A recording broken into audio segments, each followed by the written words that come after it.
gadis ini mengganti pakaian di hadapan sang pemuda dengan sekejap mata menggunakan kekuatannya. Dia lalu berjalan tertatih-tatih, kemudian melakukan akrobat menegangkan terhadap ikan besar ini di hadapan para koki. Mereka semua tercengang melihat keahlian si gadis siluman rubah yang bernama Melody. Beberapa hari lalu, detektif Inukai mulai menyelidiki pengacara Renjo sejak Renjo berusaha menghalangi Inukai dalam mengusut kasus pembunuhan Hayato. Dari penyelidikan ini, Inukai tak sengaja menemukan terowongan bawah tanah yang di dalamnya ada jasad Oki yang sebelumnya dilenyapkan oleh Melody karena sudah menjadi zombie. Di sini Inukai sebenarnya juga tak sengaja menemukan Tenkai. Namun Tenkai dengan cepat melarikan diri demi menyembunyikan identitasnya. Keesokan harinya, Inukai kembali memeriksa terowongan tempat ditemukannya jasad Oki.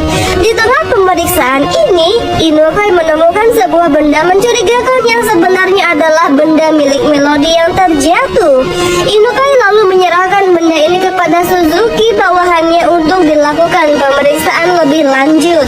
Di waktu bersamaan, Yongki sahabat Rangga mengobrol dengan Arisa. Dari obrolan mereka, terungkap bahwa Arisa sebenarnya adalah mahasiswa senior di kampus ini. Yongki lalu tak sengaja membocorkan informasi bahwa Melody adalah orang yang melenyapkan Hayato.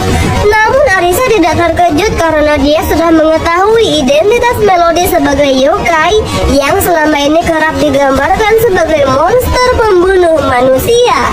Arisa akhirnya mengungkapkan bahwa dia sebenarnya adalah penyihir. Untuk itu, Arisa melarang Yongki untuk melaporkan Melody ke polisi karena masalah yokai hanya bisa ditangani oleh penyihir. Beralih ke Melody, dia ingin segera membebaskan kaumnya yang terkurung di dunia kegelapan. Karena semakin lama terkurung di sana, maka kaum yokai akan semakin menderita. Namun Rangga berusaha menenangkan Melody dan menyatakan bahwa dia sudah meminta bantuan Hiraki untuk menyelidiki identitas pemilik Magatama.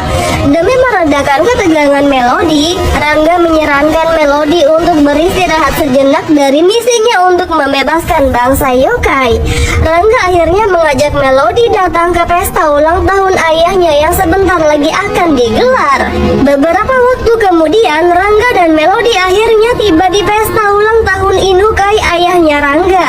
Demi menghindari kecurigaan ayah Rangga, Melody mengikuti saran Rangga untuk mengubah pakaiannya dan bersikap layaknya manusia normal. Meskipun begitu, Rangga sebenarnya masih khawatir karena dengan insting detektif Inukai yang tajam, cepat atau lambat Inukai akan mengetahui bahwa Melody adalah pembunuh Hayato.